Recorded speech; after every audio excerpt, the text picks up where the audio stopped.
अस्सलाम वालेकुम। जमात दवुम मजमून तारीख व सियासियात, सबक नंबर 4 समाजी और सियासी तहरीकें। उर्दू प्लस पर जो है हम इस सबक का मुताला करने वाले हैं। उसका हिस्सा 3 मतलब कुछ तहरीकों का मुताला हमने पिछली वीडियो यानी हिस्सा 2 में उसका मुताला किया। उसके आगे की तहरीकों का मुताला उर्दू प्लस पर हम करने वाले हैं, जो अभी आपकी दरसी किताब के सफ़ा नंबर 91 से 96 यानी 91 से 96 पर मौजूद है। भारत की अहम तहरीकें। तो मजदूर तहरीकों के बाद जो तहरीक हुई वो थी तहरीक निस्वा, ख़वातीन की तारीख। तो ख़वातीन की भी तारीख कुछ ऐसी है तहरीक की कि वह आज़ादी के पहले भी तहरीकें चलाई गई और बहुत सी चीज़ों को उस वक्त भी ख़त्म करने की कोशिश की तहरीकों के ज़रिए, और आज यानी ज़माने हाल में जो उनके मसाइल हैं उनको भी उन्होंने तहरीकों के ज़रिए हल करने की कोशिश की। तो आज़ादी के पहले औरतों की तहरीक, आज़ादी से कब्ल दौर में तरक्की पसंद मर्दों की रहनुमाई में भारत में औरतों की तहरीक शुरू हुई। अब तरक्की पसंद मर्द जब तक मतलब औरतों को सपोर्ट नहीं होगा तब तक वो तरक्की नहीं कर सकती। तो उनको जो सपोर्ट हासिल हुआ वो तरक्की पसंद मर्दों की वजह से हुआ। मतलब जो ये चाहते थे कि जो ख़वातीन है वो पढ़े लिखे और आगे बढ़े, उन्होंने जो है उनको सपोर्ट किया, उन्होंने उनका साथ दिया औरतों का, और औरतों ने तहरीक चलाई। औरतों के साथ होने वाली नाइंसाफ़ी को रोकने, इनके इस्तेहसाल पर रोक लगाने, इज्जत और वक़ार के साथ उन्हें ज़िंदगी गुजारने का मौका देने और अवामी ज़िंदगी में शरीक करने के लिए कई इस्लाही तहरीक शुरू हुई। जैसे कि आप जानते हैं कि पहले जो है औरतों को 4 दीवारियों तक ही महफूज रखा जाता था। घरों में जो है उसका होना ना होना कोई ये नहीं रखता था, माने नहीं रखता था। उसी तरीके से उसको किसी मशवरे में शामिल हाल नहीं किया जाता था। घर का मर्द जो है घर का सरबराह होता था इस तरीके से। और भी जो बहुत सारी चीज़ें थी, जैसे कि हमने हश्तुम जमात में उसका मुताला किया है। सती की रस्म थी, फिर दूसरी बेवाओं को दूसरी शादी की इजाज़त नहीं थी, देवदासी की रस्में थी। तो इस तरीके से औरतों की क्या होती थी, इस्तेहसाल होता था, उनकी इज्जत और वक़ार के साथ उन्हें ज़िंदगी गुजारने का मौका नहीं दिया जाता था। और अवाम में जो समाज है वहाँ पर भी उनकी जो है एक मुकाम कायम हो सके, इसलिए ये तहरीकें चलाई गई आज़ादी के पहले। तो ये तहरीकें चलाने के लिए जो रहनुमा पेश थे, जो लीडरान पेश थे, उनके नाम हैं ईश्वर चंद्र विद्यासागर, राजा राम मोहन राय, महात्मा ज्योतिराव फुले, सावित्रीबाई फुले, महर्षि डोंडो केशव कर्वे, पंडिता रमाबाई रानाडे। इनकी रहनुमाई में जो है रस्म सती, जैसे कि मैंने अभी आपको कहा, रस्म सती का मतलब क्या होता है कि जो उसके शोहर के साथ जो है उसको जिंदा जला देना औरत को, तो उसकी मुखालिफत की गई। फिर बेवाओं की दोबारा शादी, फिर औरतों की तालीम पर जोर दिया गया, बचपन की शादी की मुखालिफत की गई, बचपन में ही बच्चियों की शादी करा दी जाती थी, उस पर जो है उसकी मुखालिफत की गई। फिर औरतों को वोट देने का हक जैसी इस्लाहात की गई। तो ये जो आज़ादी के पहले जो तहरीकें चलाई गई, ये सारी उनके मुतालबात थे, उनके इस्लाहात थे, इन मसाइल को लेकर वो तहरीकें चला रहे थे और कामयाब भी वो साबित हुए हैं। अब आता है आज़ादी के बाद औरतों की तहरीक। यहाँ पर अब आप देखेंगे कि आज़ादी के पहले जो औरतों के मसाइल थे वो अलग थे और आज़ादी के बाद जो औरतों के मसाइल हैं वो भी अलग है। तो आज़ादी के बाद दस्तूर हिंद ने औरतों को हर मामले में मसावी हुकूक दिया है, लेकिन कई शोबों में औरतों के साथ अमलन मसावी सलूक नहीं किया जाता। तो आज़ादी के बाद दस्तूर ने, जैसे कि हमने देखा है सबक नंबर 1 में पॉलिटिकल साइंस के आप ही की दरसी किताब में है और वीडियो में भी हमने उसका मुताला कर चुके हैं कि औरतों को बराबर कर मसावी हक देने के लिए हुकूमत ने किस तरीके की जद्दोजहद की है, काम किया है। लेकिन क्या हुआ है कि इतना सब कुछ करने के बाद भी अभी भी जो है कई शोबों में औरतों के साथ मसावी सलूक नहीं होता। इस वक्त औरतों की तहरीक का खास मकसद उन्हें इंसान की हैसियत से समाज में बइज्जत मुकाम दिलाना और औरतों की आज़ादी भी था। मतलब क्या है कि औरत भी इंसान ही है, तो ये बताना था, और समाज में उसको जो है एक इज्जत के साथ ज़िंदगी गुजारने की आज़ादी हो, इसलिए ये तहरीक चलाई जा रही है। भारत में रिश्वत सतानी, जात पात के निज़ाम, मजहबी कट्टरपन जैसे मसाइल के खिलाफ आंदोलन जारी है। तो औरतों की तहरीक के साथ साथ रिश्वत सतानी जो है, जो रिश्वत ली और दी जाती है उसके खिलाफ तहरीकें चलाई जा रही। फिर जात पात का निज़ाम है, आज भी चल रहा है भारत में, लेकिन कम परसेंटेज में, फिर भी उसको पूरी तरीके से ख़त्म करना है। फिर मजहबी कट्टरपन है, वो सब को लेकर जो है आंदोलन जारी है, जिनमें ख़वातीन ने बड़े पैमाने पर शिरकत की थी। इससे औरतों को इनके साथ होने वाली नाइंसाफ़ियों का एहसास हुआ। तो औरतों ने ये सब जितनी भी तहरीकें चलाई गई उसमें सब में बढ़ चढ़ कर हिस्सा लिया। तो उनको ये महसूस हुआ कि उनके साथ भी क्या हो रही है, नाइंसाफ़ी हो रही है और उनको अपने हक के लिए लड़ना चाहिए। तो इस तरीके से ख़वातीन की रहनुमाई में ख़वातीन की तहरीक शुरू हो गई। औरतों की तहरीक मुत्तहिदा नौइयत की नहीं है।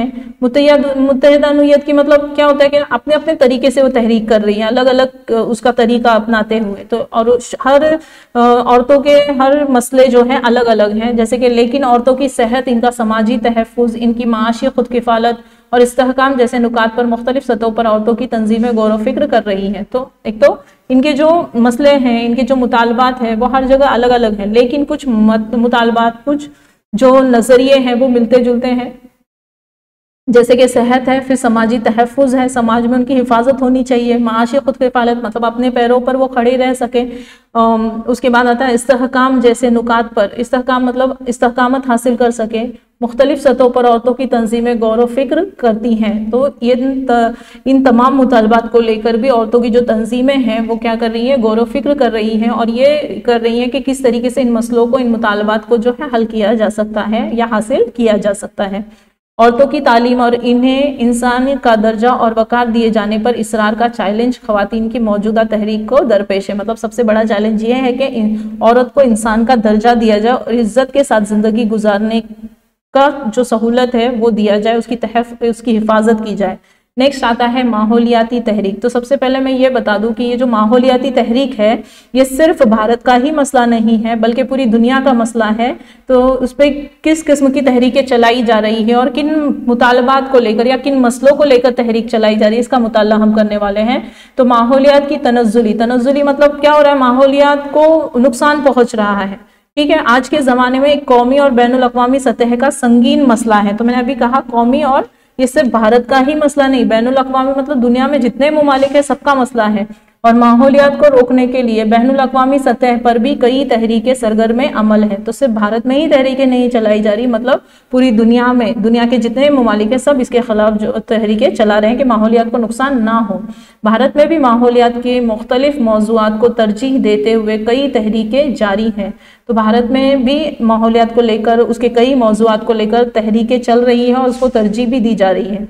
तो हयातियाती तनों का तहफ़्फ़ुज़, हयातियाती तनों जैसे जो जानदार हैं, जो जानवर हैं, उनकी हिफाजत करना, उनके नस्लों की हिफाजत करना।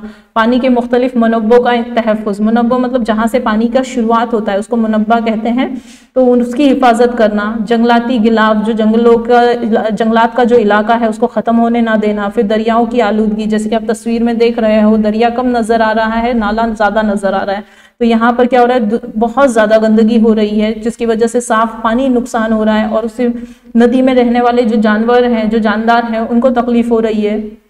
सब्ज़ पट्टे का तहफ़्फ़ुज़ है।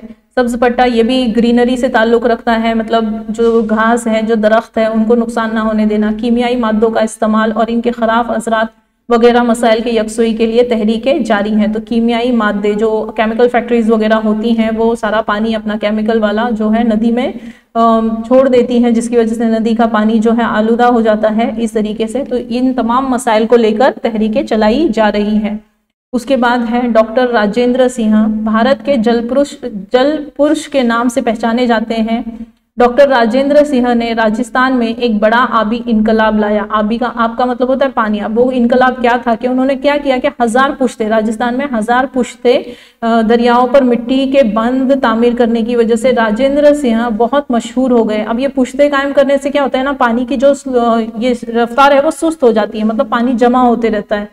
तो दरियाओं को नई जिंदगी अता की। उन्होंने तरुण भारत संघ नामी तंजीम कायम करके सैकड़ों गांवों में तकरीबन 11,000 पुश्ते तामीर किए।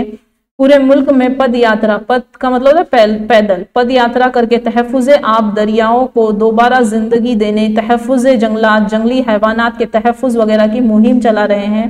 पिछले 31 वर्षों से इनकी ये समाजी तहरीक जारी है। डॉक्टर राजेंद्र सिंह को पानी का नोबेल इनाम समझा जाने वाला स्टॉकहोम वाटर प्राइज से नवाजा गया। और उसके बाद आता है आपको सारिफीन की तहरीक। तो सारिफ से बना है सारिफीन। सारिफ का मतलब होता है सर्फ करने वाला। तो यहाँ पर हम कस्टमर, कंज्यूमर, ग्राहक इसका मतलब लेंगे कि 1986 में तहफ़्फ़ुज़ कानून वज़ा किया गया। इसके बाद सारिफीन की तहरीक का आगाज हुआ। मतलब क्या हुआ कि पहले कानून बनाए गए, उसके बाद जो है तहरीक की शुरुआत हुई। तो इसमें किस तरीके की तहरीक, मतलब कानून बनाया गया है तो उस पर अमल भी किया जाए। तो समाज का हर तबका सारिफ होता है, मतलब कस्टमर, ग्राहक, आप छोटा हो, बच्चा हो, बूढ़ा हो, हर कोई क्या है, कस्टमर हो सकता है, ग्राहक हो सकता है। तो मईशत में तब्दीली और समाजी निज़ाम के बदलने की वजह से सारिफीन मुतासिर होते हैं। तो मईशत में क्या हो रही है, तब्दीली हो रही है। मईशत में कैसी तब्दीली हो रही है, जैसे कि आप देख सकते हैं पहले ज़माने में बाटा सिस्टम होता था, अब क्या हो रहा है, ऑनलाइन ट्रांजेक्शन हो रहा है, घर बैठे आप चीज़ों को मंगा सकते हैं। तो इस तरीके से आप देख रहे हो तब्दीली हो रही है। फिर क्या हो रहा है, समाजी निज़ाम के बदलने की वजह से, समाजी निज़ाम के पहले के जो लोगों का रहन सहन था वो अलग था और अभी के लोगों का रहन सहन जो है बहुत मुख्तलिफ है। तो इसकी वजह से चीज़ों में या रहन सहन की वजह से जो फैशन आम हुआ है तो इनमें भी तब्दीली हो रही है। तो उन्हीं मुख्तलिफ मसाइल का सामना करना पड़ता है। अब उसके साथ साथ मसाइल भी पैदा हो रहे हैं, मसाइल भी जन्म ले रहे हैं। तो जैसे कि मिलावट हुआ, चीज़ों की बढ़ाई हुई कीमत है, मतलब जो चीज़ है उसकी कीमत उससे मतलब जो चीज़ें उसमें इस्तेमाल की गई उससे दुगनी तिगनी हो तो ये कीमत ज़्यादा होती है। फिर वजन और नाप में फरेबदेही के वजन वगैरह जो है कम कर दिया जाए, कीमत बराबर ली जाए। तो इस तरीके से ग्राहक के साथ, सार्फिन के साथ जो है ये धोखाधड़ी की जाती है। तो इस किस्म के धोखेबाजी से ग्राहकों को महफूज रखने के लिए सार्फिन की तहरीक वजूद में आई। मतलब इसके खिलाफ जो है सारिफ क्या कर सकता है, मुकदमा दायर कर सकता है, कोर्ट में जा सकता है, कानून है। तो इस तरीके से तो तहरीक की वजह से अवामी ज़िंदगी में शहरियों को शिरकत में इजाफा होता है। 1980 के बाद इस तहरीक को नई समाजी तहरीक कहा जाने लगा। मतलब कानून बना, उस पर अमल ना होने की वजह से तहरीक बनी और तहरीक में तमाम अवाम ने, तमाम लोगों ने शिरकत की और उसी को नाम दिया गया नई समाजी तहरीक। ठीक है। उसके बाद मतलब इस वीडियो में हमने किस चीज़ का मुताला किया, तो सबसे पहले हमने देखा तहरीक निस्वा क्या है, ख़वातीन की तारीख, आज़ादी से कबल औरतों की तारीख, तहरीक कि उन्होंने किस मुतालबात को लेकर या किस मसले को लेकर तहरीक चलाई और कौन से रहनुमा उसमें पेश थे। फिर आज़ादी के बाद औरतों की तहरीक, आज़ादी के बाद औरतों की क्या मसाइल थे और किस तरीके से वो तहरीक चला रही हैं। फिर हमने देखा माहौलियाती तहरीक, जो कि सिर्फ भारत का ही मसला नहीं है, पूरी दुनिया का मसला है। उसी तरीके से सार्फिन की तहरीक, मतलब ग्राहकों की तहरीक के ग्राहक किस तरीके से तहरीक चलाकर अपना हक हासिल कर सकता है। अगर ये वीडियो आपको पसंद आई है तो लाइक कीजिए, सब्सक्राइब कीजिए और शेयर कीजिए। जज़ाकल्लाह। इसके अगले सबक का मुताला अगली वीडियो में करेंगे इंशाअल्लाह।